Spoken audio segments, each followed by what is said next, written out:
Hello, everyone, and welcome to Making Remote Work. Today, I'm welcoming Nadia Vatalidis, Senior Manager, People Operations at GitLab. She's calling in from Johannesburg. Brittany Rohde, Senior Manager, Total Rewards. She's calling in from Washington. And Julia Armendariz, Director of People, Business Partners from Dallas. Welcome to the GitLab team. Thanks for joining us to Making Remote Work. Thank you. We're excited to be here. Very excited as well. This is the first panel we have, and I'm looking forward to discussing real day-to-day topics, HR topics, so we can all learn from you on how you deal with your employees. 1,365 different countries, right? Perfect. So let's kick it off. What is the role? Could any of you tell me what's the role of the people function in GitLab, and what do you do, and how do you support your people? Okay, I can take that one.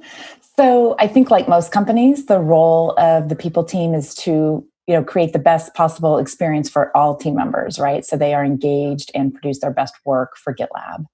And we do this by hiring the right people for the role, ensuring that they're paid competitively with our total rewards, creating an environment where we live our values and create a sense of inclusion and belonging, and then provide growth and development opportunities along the way.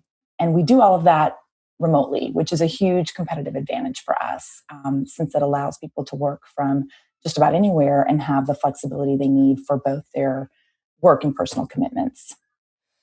This all seems like a normal people function. Is there anything different doing this remote versus doing this co-located?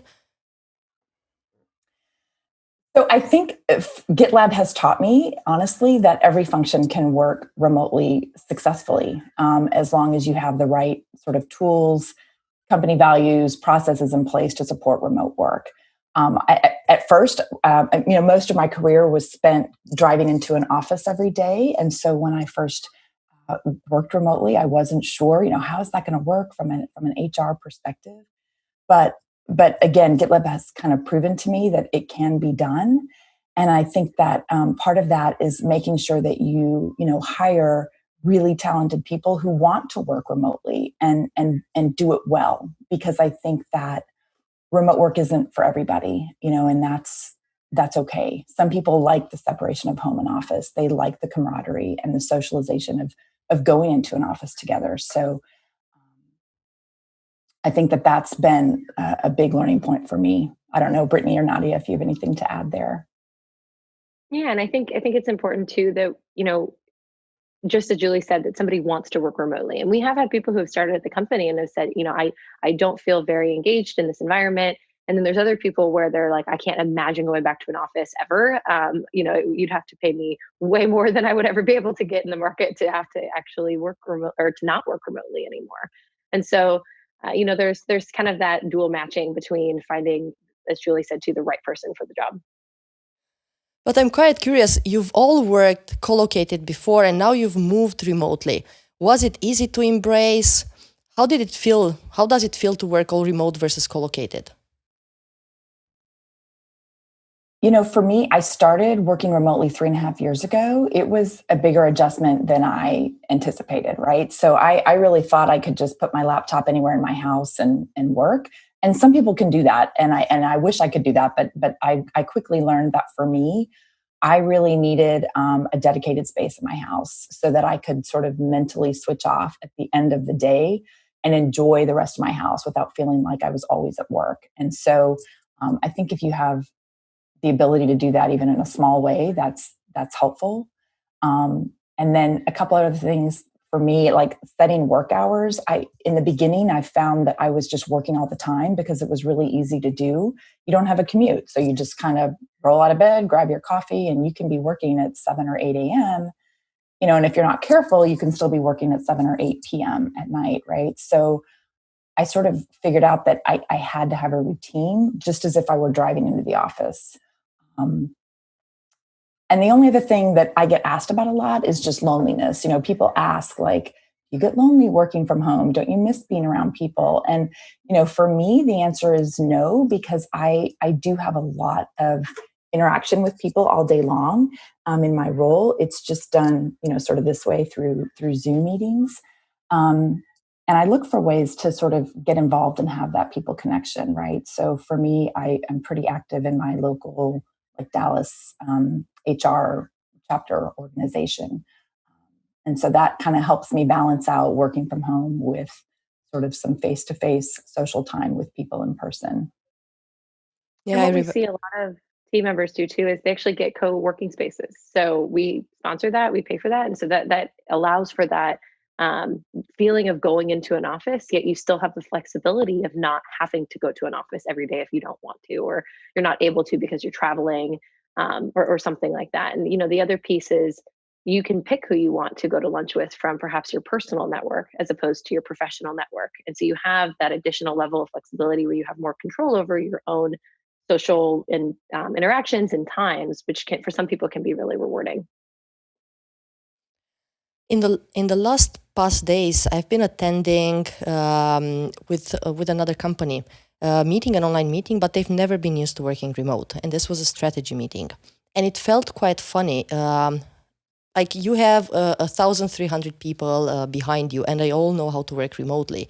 This was a team of about 30 that had no idea how to work remotely, and for the first time, they had to do their strategy for the next year separately. And again, that you don't have the discipline, no one is turning on their camera, people are talking over each other. How do you deal with this, and how did you learn how to work remotely within the HR team so you can collaborate together and deliver on what you're promising to the organization? How does it work for you? For me, it takes a bit of planning and deciding upfront. So setting very clear guidelines before you go into that call is super helpful. We tend to write everything down, so we come forward with an agenda, and that really helps set direction as well as time for the call. At GitLab, we try not to go over time. So we're quite strict with our time as well. And I was lucky enough in the CEO Shadow program in San Francisco, which I was also very lucky to do with Brittany earlier this year in February. And it was incredible to see our E-team doing their financial year planning within a matter of like very short hourly meetings daily for 5 days. And it was incredible to see the outcome. So I found it very efficient, but with that clear guidelines of what are we going into this meeting with? Is it documented? What are the takeaways? What are we going to spend our time on? What are we not going to spend our time on in this call? And if someone goes off topic, nearly pulling them back to the conversation. So I think that those guidelines have been super helpful to someone like me. In the beginning, when I started all remote, I think without these guidelines, I probably would have spoken over someone easily, or I would have interrupted someone, or I wouldn't, I probably would have had a meeting for everything.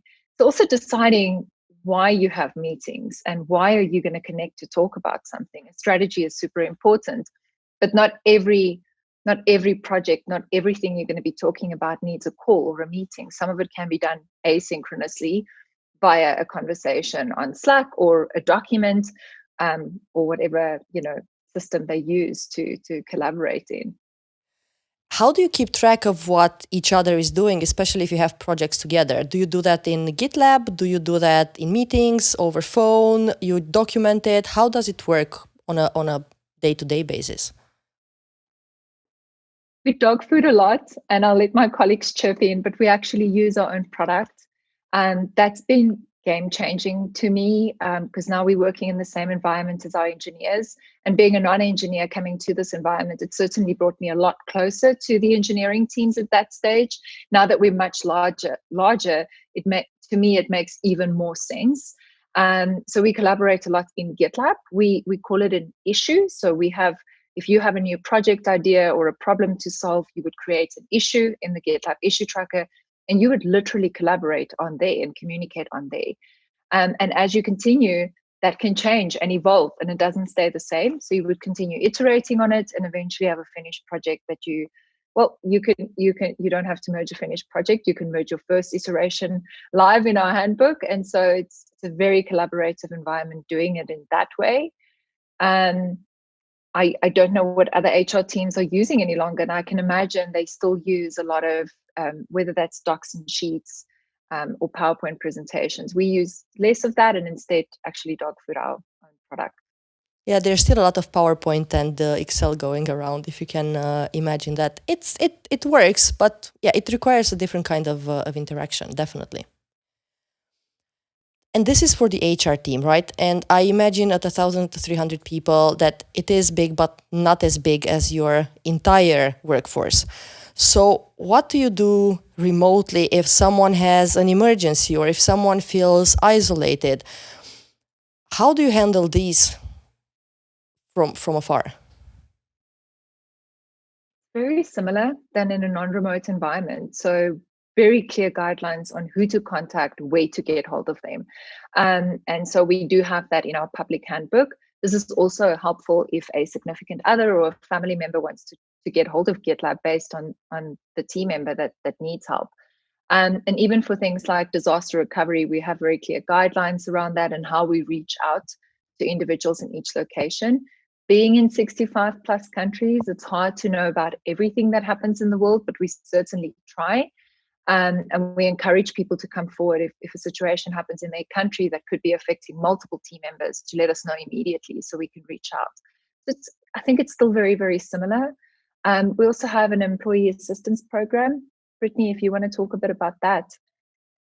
Yeah, so our employee assistance program is global. It's through Modern Health. And so it allows for coaching sessions throughout the year to be able to, if you're having a hard time with something happening in the world, with something happening in your personal life, they have dedicated coaches and resources that can help kind of walk you through that. And then, kind of give you some guidance on perhaps if, escalating that to therapy, if that would be beneficial. It's a great first step. And so we have really high utilization rates, which is really awesome and a little bit rare for an employee assistance program.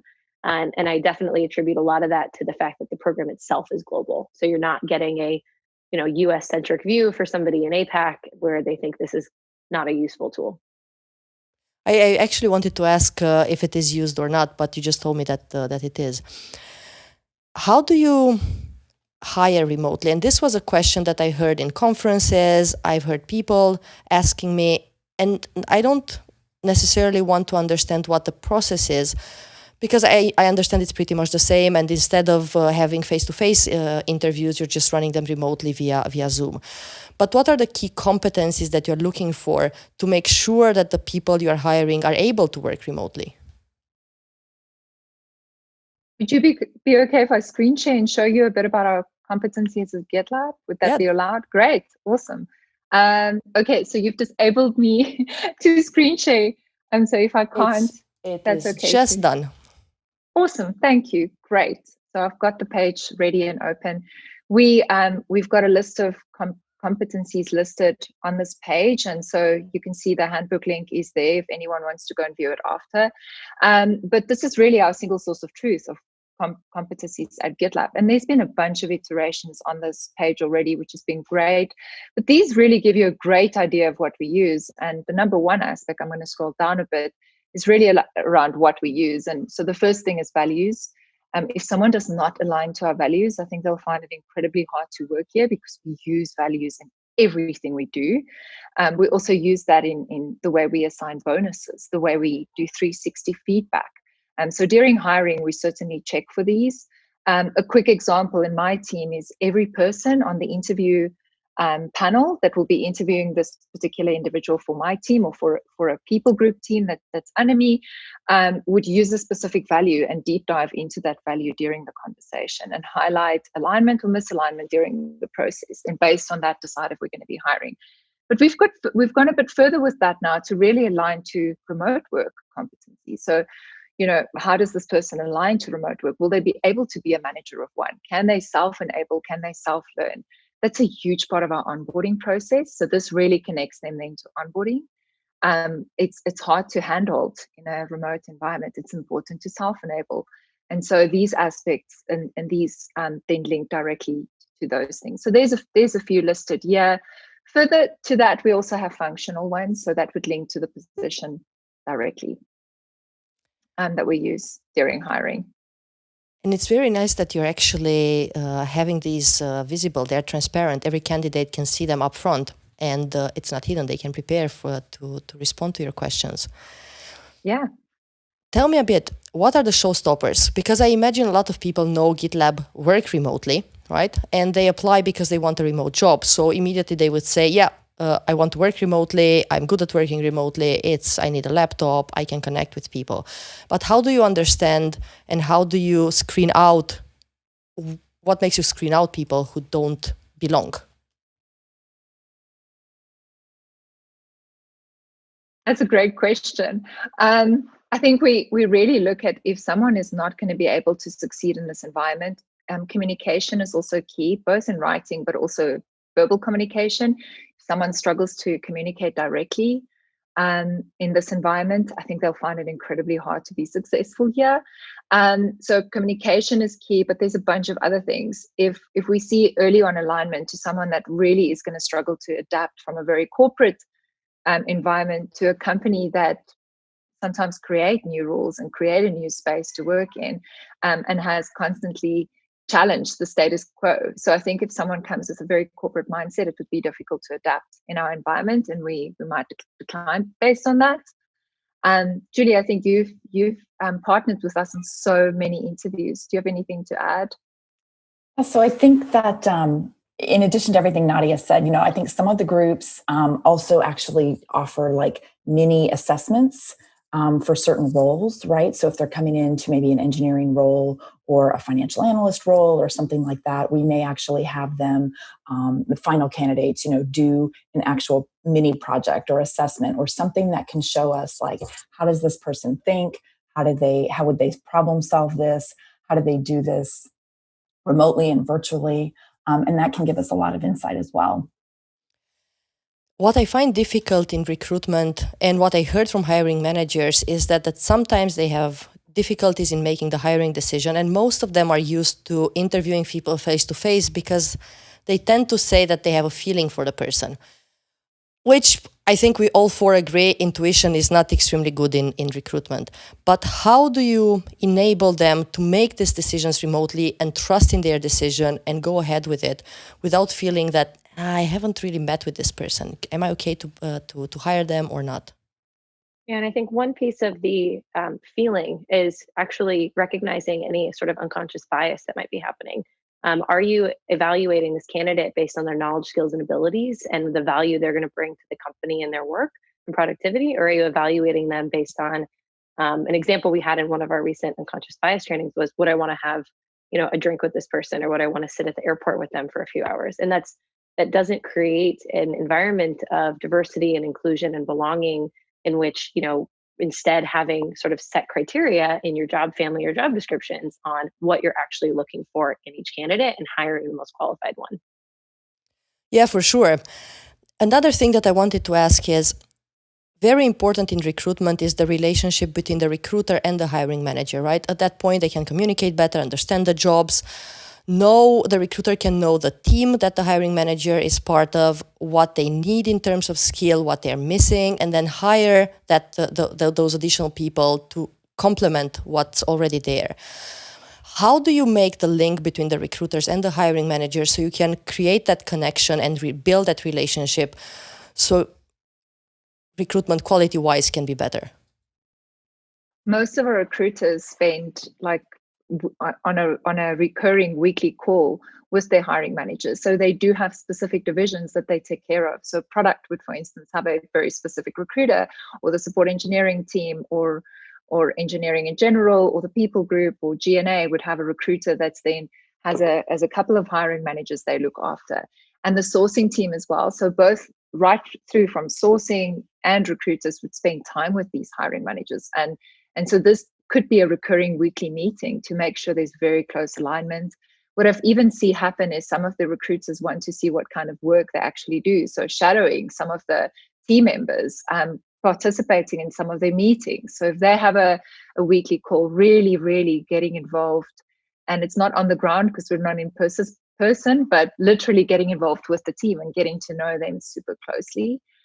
So I've seen a lot of that at GitLab. And so really building that alignment from the outset. And our people business partners have been great in ensuring alignment too. So providing feedback when they see, we need to align more closely with a specific hiring manager that could be new and still getting used to our way of hiring or interviewing in an all remote environment.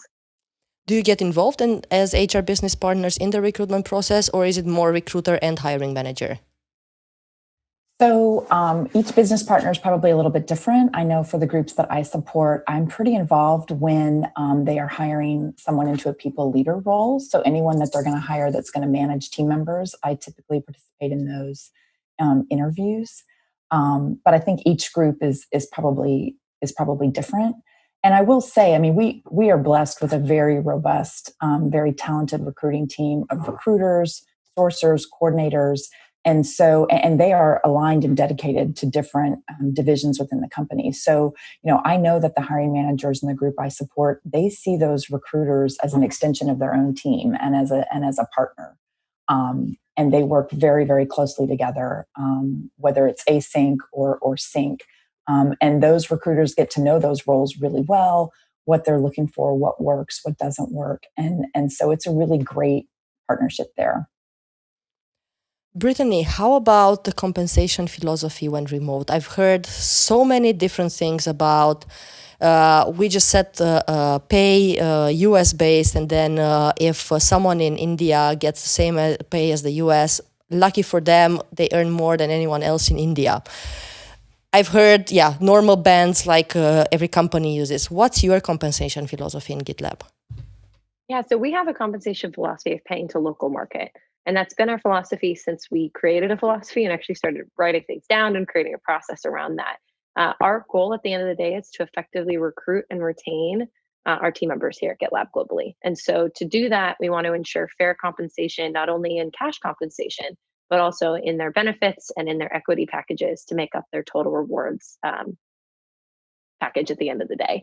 And so to do that, what we want to do is we analyze specific market details and we create a transparent calculator that outlines all of those three different parts of their total rewards package so that they can understand and see the value, not only as a potential new hire, but as a current team member as well. And how do you deal with nomads? People that just want to be everywhere in the world. Yeah, so we there's a bit of a crux there in that you have to pay taxes somewhere and you have to be a legal resident of a country and be paid through an entity. And so what we do is we have set guidelines on how long you can be away from a certain location, but your compensation is tied to your residency, where you pay taxes, where you perhaps rent your own property, what you consider your home base. And so what we do for nomads is if they're going to be traveling for more than 6 months, we might need to kind of look at, where they're living and what tax implications might be incurring based on those country specific tax regulations. And we have an awesome director of tax that helps us with that because it can vary country to country. So having an expert can be really beneficial to making sure we're compliant. That's very good to hear. And I think it's very easy that your employees get this kind of support. In most of the companies I know, they do not. So they have to make sure that they pay their taxes and deal with them on their own, which is kind of hard if you decided that you're moving everywhere. Yeah, and what we advise on is, tax is very personal. We can't be a tax advisor for each person individually, but we can let them know from the company stance on what the risk is and what we're able to offer. And so if somebody's going to be moving to a new country for more than 6 months, let's say they're planning on living there for a year, to us, that would actually be a relocation because we're going to need to change your contracting entity, perhaps offer a new package so that we as a company are compliant, but you as a team member also are making sure that you're compliant in your own tax regulations. We can't offer that personal tax advice, as since that becomes a little bit murky. But from a company side, we make sure that we are compliant as a company, which hopefully helps each team member be compliant in their own personal tax implications. Another question that gets asked very much is performance and productivity when remote. How do you enable this, productivity and performance? So I can take that one. When I tell people that I work for a company that has, over 1,200 team members, 100% remote, no offices anywhere, they typically ask 3 things. They're like, is that a real company, first of all? How do you collaborate? And how do you know people are really working? Okay, so to the last point about how do you know if people are really working, I think there's a couple things to consider whether you're remote or not. And so the first is you need to make sure you're hiring the best people that can work remotely well. We've talked a lot about this already, so I don't want to belabor that. But people that are hyper focused on results, problem solvers, self-directed, self-motivated, that's the kind of person that you're looking to hire. And obviously, when you can hire from anywhere, you've expanded, your candidate pool. You're not limited to just the commutable radius of wherever your office is. I think the second thing is, making sure that you hire and train great managers who inspire their teams, who bring out the best in people, and who create an environment where people are excited to come to work and want to do their best work every day. And as a manager, you're not having to micromanage them and follow up with them and check on them all the time because you hired great people to begin with. And then the third thing I usually say is you got to make sure you have trust, right? And a lot of companies say that they have trust and they believe it and they think that they do, but you have to really live it, right? So just because you can't, you have to be able to trust that someone is working even when you can't see them working, right? And just because someone is sitting 2 desks away from you on site in an office doesn't necessarily mean that they're producing, amazing high quality results. And then the last thing I would say, and we're really good about this at GitLab, is just, managing people to results and not to the hours worked, right? So having stated goals for the year, the quarter, the month, and measuring people to those goals. So we're very transparent about our OKRs and KPIs at GitLab. We look at them monthly, quarterly, annually, and that's really how we determine our priorities and our goals and the results and all of those things. So those things I think are true whether you're remote or not. I've heard leader of one, direct responsible individual. How do you promote this internally? How do you enable people to be leaders of one, to have direct responsibility? And also, how is that taught? Because I imagine you're also hiring people externally who didn't necessarily learn how to work autonomously or make decisions on their own without a boss or a hierarchy telling them what to do. Yeah, I think it becomes even more interesting when you have people working all different hours. We don't have set working hours at GitLab. Everybody sets their own schedule. They work when it works for them. And as Julie said, we measure based off results, not hours worked. So having the autonomy and decision making, you really can't micromanage somebody that you could 2 seats down because you might not be working at the same time as them. For example, I have 2 of my direct reports in APAC. And so we maybe cross over for an hour or 2 a day. And so being able to have conversations with them around what the expectations are, documenting who the direct responsible individual is, and setting those expectations up front with your team can help to ensure that everybody feels empowered, but also has the space to be innovative. And I think that's the difference on, it's surprising, I think, to some how much somebody wants to be the directly responsible individual so they can own a process, they can own a program, and they can make it way better than what you might have even asked for if you were telling them exactly what to do every step along the way. And I've seen that time and time again with my team where I have an idea of what I might think will be a great output for an item. They come back to me a week later with a proposal, and it is far exceeding anything I would have expected because they had that space to be innovative and they were selected as that directly responsible individual. And I think the one key too is that we have a culture of feedback and collaboration, and it's one of our values, and that's one of the things that's really important to us. But at the end of the day, we also have to disagree and commit at times when there might be a lot of differing perspectives. So setting that directly responsible individual and who the final decision maker is going to be can also help build out that process of disagreeing and committing and understanding why or why not we're selecting a certain option moving forward. Did you have to let go of people who couldn't take on this responsibility? Personally, I have not, but I will let Julie talk to some of the performance management side since that's probably more of an HRBP item. So, I mean, I don't think we would necessarily let someone go for that, right? Okay. But it's more like looking at the whole process of we would try to coach, we would try to help improve, those kind of things, just like we would do for anybody else. And create a development plan, things like that. We would absolutely follow our performance management process, whatever the issue is, whether it's DRI or results or behavior or whatever it is. We would always, default to our underperformance sort of process that we have, where we try to document and coach. And ultimately, if something's not working out, we would want to part ways and do that respectfully. But it should never be a surprise to the team member, right? They should have had coaching and opportunity before we ever get to that point. Tell me a bit about the CEO Shadow Program. It is one of the programs that surprised me when I saw it in the handbook, and I felt it was very valuable as well. How do you do that? Is it all remote? Is it a hybrid? Do you actually follow Sid when he interacts with customers, doing that live? How does it work? So it was an amazing program, first and foremost, and we highly encourage everybody at GitLab to participate in the program. Both Nadia and I are very vocal about that. But we had an in-person interaction because it was pre-COVID-19. So we were able to travel to San Francisco for 2 weeks, where you have a C1 and then a Teach 1 week, where there's always 2 shadows, so that there's an easy handoff for each different week where a new person might be rotating in. And we followed Sid to everything that we were allowed to. So we listened in on all of his meetings. There may be times where somebody had, something personal that they wanted to talk about Sid one-on-one, where it might not be appropriate for the shadows to be there. So they would respectfully ask, we would respectfully drop. There wasn't a single external meeting that I didn't get to go to, including external vendors or clients or customers that we would go on site with. And if anything, they're really intrigued by the program and super happy to have us, because this isn't something they see very often. So it was a really positive experience in that way as well. But Sid also does make it clear that if there is anybody that is uncomfortable internally or externally, that he would just let us know, and we wouldn't participate in that part of the program.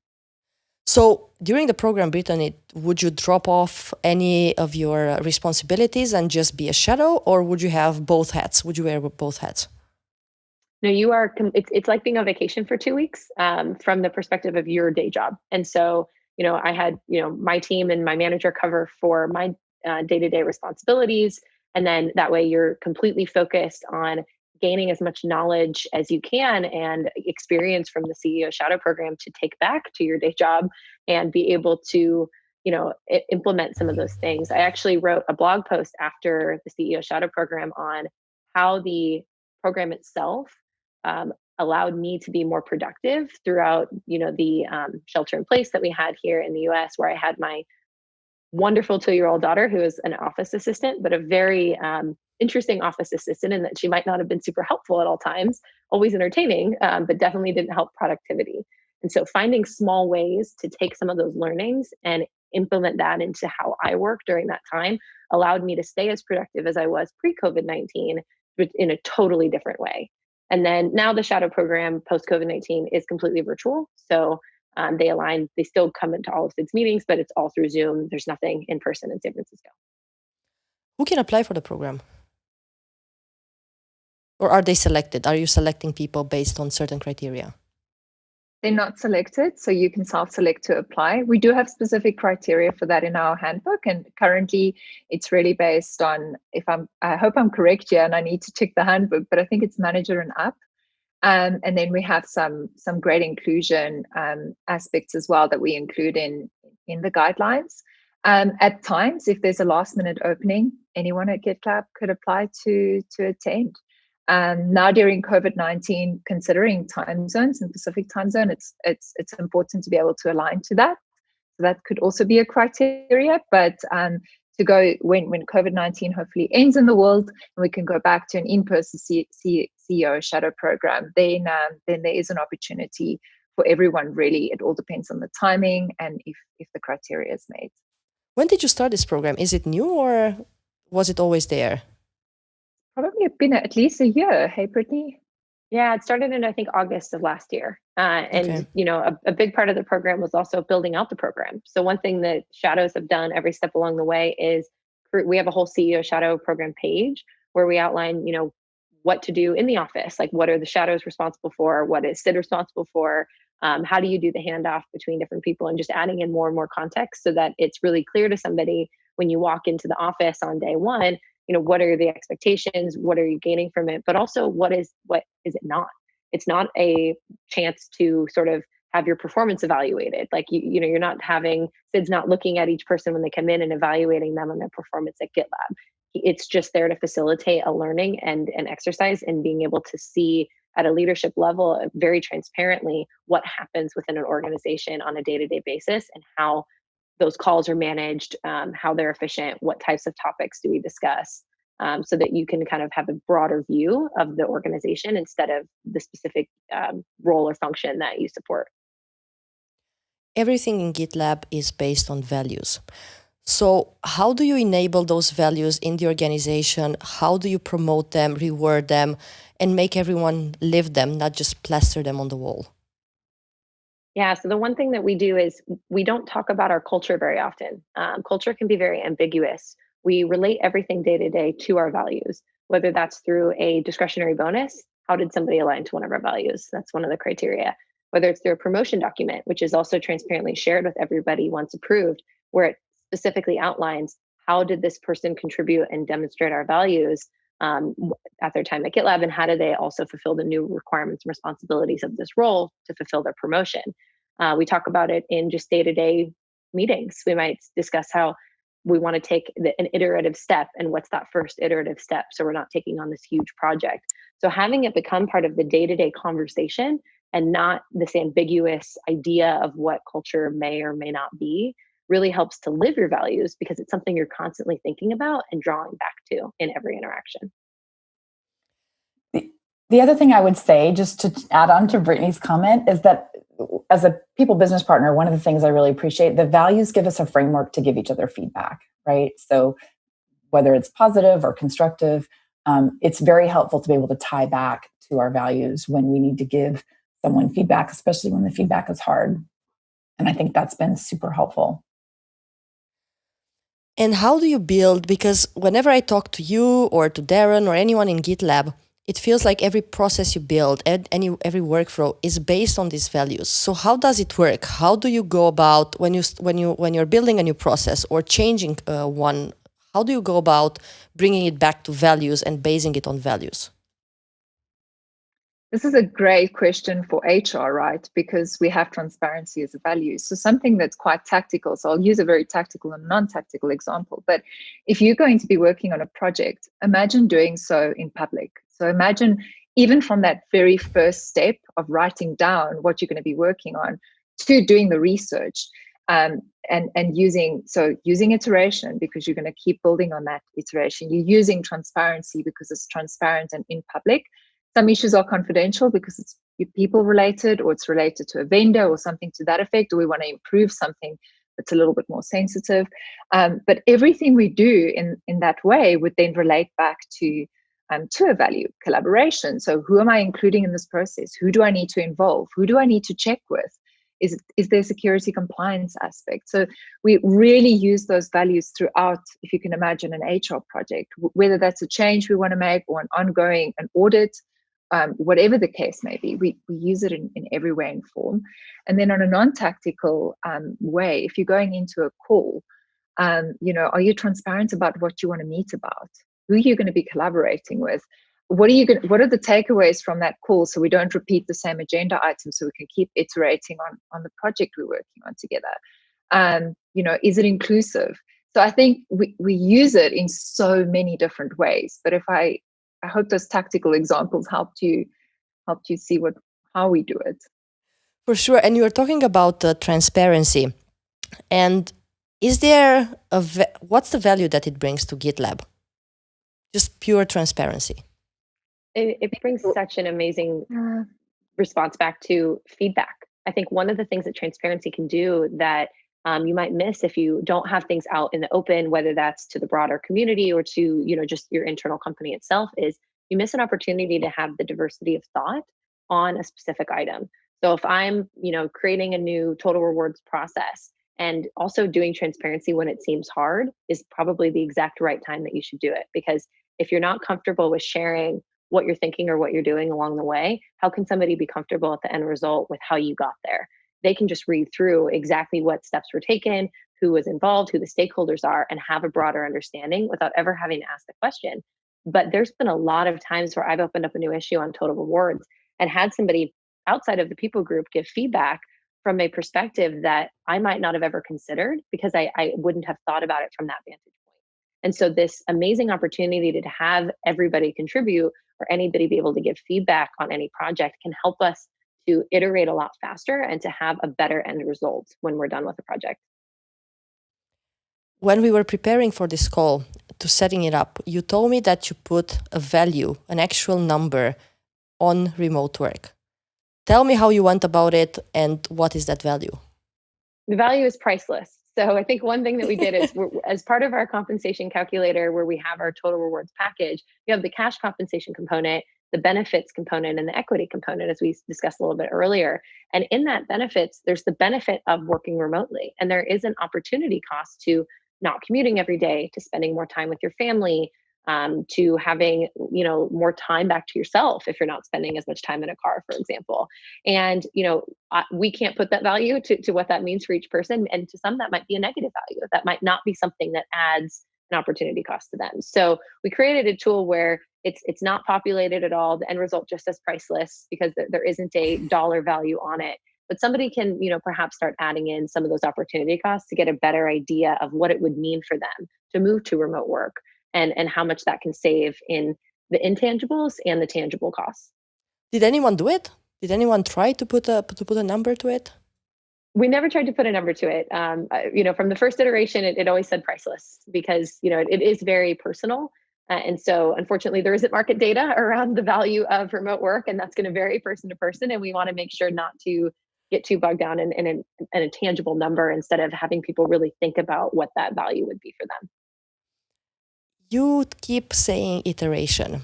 And I've learned from Darren in another discussion that perfection is not something that GitLab is looking for from the get-go. Tell me a bit about this, and how does it work? And what can others learn from you? So earlier I showed you that competency page. So Yes. If I'm allowed, I'd love to quickly share screen again. So you saw the end result of what that page looked like. But if you look at the history, so I quickly opened the history of this page, and this is such a great example of iteration, is that during the shadow program, so tying back to your question earlier, I was lucky enough to help work on this page and create the handbook page for Sid. So if you look at what this page looked like initially, it was literally just a small blurb of what we're thinking and just putting those thoughts to action. Nothing to do with perfection, nothing about an end result or finished product, or like a thought through, well-researched product. But we started with thinking around, how can we use these competencies at GitLab? What should we include? And there's been loads of iterations on this. So if you think about the smallest viable change you can make that could be impactful, and on the flip side of that, if you can think about, if that smallest viable change doesn't go away or doesn't go well, how do you take it away really quickly? If you make very big changes, to roll back is really difficult. So that's really my takeaway from iteration, is making all these small changes that all these team members have contributed to this page. The end result has been so detailed, so thorough. There's even a great video that Sid has added there. There's a table, there's detailed information. And so now the thought process has literally been built out live. So I think that's really the meaning to me. I feel that this is so powerful for everyone who wants to embrace this, because very often when I work with clients, I always have the feeling that you always have to deliver something perfect. And they have the feeling the same, and it just takes away a lot of load from you, a lot of, You don't have to put in the hours and the time to get something perfect from the get-go. You can work on it and improve it as time goes. But it feels like for GitLab, everything is possible, and you are making this seem very easy. Do you think that there is something impossible to do remotely? Of course, I'm not talking about manufacturing companies where you need to be there and assemble a certain product. But for digital companies, knowledge workers, knowledge companies, is there something impossible to do remotely? You can't have pizza around a table when you want to. So I'll use that one. But I think that's one thing I would miss if I had to speak up. That's one thing I would miss, is having like a pizza Friday with the team. Julie, Brittany, anything you would miss? You do miss some of the water cooler talk or informal communication that happens. And we do try to encourage that with coffee chats or, different informal means of gathering. We also, pre-COVID-19, had our contributes where we would all get together in person, and it would be sort of a condensed version of a lot of the informal parts of what you get in an office space, but in a week-long offsite where you all meet in one location globally and get to know each other on a more personal level and really get to have that in-person interaction to help reaffirm your working relationship and what you're working towards. And it's not about actually producing results, but about doing a lot of strategic road mapping and spending that time to bond as a team. We were very unfortunate to have to not have that happen this year solely because of the COVID-19 crisis, but that is the one piece of remote work that you don't get. But I will say that over time, it is surprising how much you can gather when people have video on and you're on a call and you're able to see people's body language or physical reactions to something, even if it's just this part of the screen that you're seeing. It does give maybe not as much as in person, but a pretty close amount to be able to continue to be productive and get to know your team members really well. You guys have led the discussions lately on the future of on remote work, on sharing what GitLab is doing, the handbook, advice, thoughts. How do you see the future of remote from where you stand? I mean, I know there's been a lot of remote work thought leaders that have talked about all the benefits of remote work. It's definitely, a massive game changer in so many ways. I mean, for companies, for people and families, for the environment. I think for me, the biggest thing is, for communities, the fact that you can bring jobs all over the world and not just to major cities where companies have their offices. I mean, so the benefits are endless. And obviously the COVID crisis has forced the issue of remote work. I think my concern as someone that's become very passionate about remote work and really wants to do it better and do it well and help others with that is that, because companies were forced to go remote essentially overnight with COVID, they really weren't able to choose it and plan for it and set up the tools and the processes and make sure that their company values really support remote work. And so I think my fear is that some of those companies may say, well, remote work doesn't work, when in reality, they really just weren't able to plan and thoughtfully create it, because really what they're doing now is sort of like crisis remote working.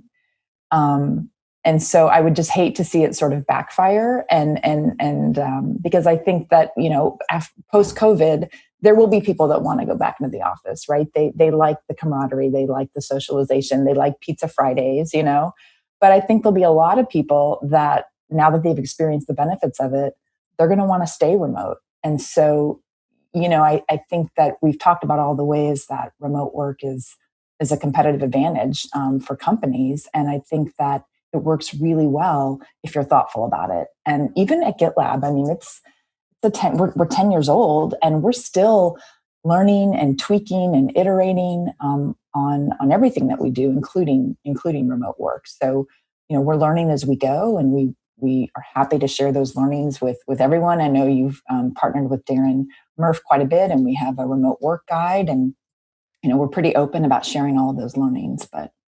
And even a remote work certification, right? It went live today or yesterday, something like this. Darren posted it online. Yeah, it went live yesterday, I think it was. Yeah, I saw it on Twitter.